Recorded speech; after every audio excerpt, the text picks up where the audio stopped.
100% wholesome ang isang residente at fur pet sa isang subdivision sa Parañaque.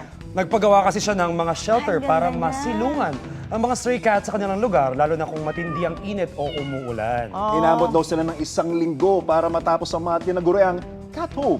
May halos 4,000 likes at may 1,000 shares na yan sa Facebook. Gusto ko nga bumili kanina niyan eh. Para sa mga stray cats na mga O kahit area kung may nyo. alaga ka, ang ganda kaya. O tsaka mas lalo sa init nga ngayon, hindi lang po tao ang apektado ng Oo heat naman. index ng damang Oo, init. Pati yung mga alaga natin, yung mga stray dogs and cats. So, sa mga fur sana lang parents. walang kumuha niya sa labas. yun. Oo, diba? Hopefully. Bigyan na natin yan sa mga stray cats para naman may bigyan sisilungan natin sila. sa kanila. Oo.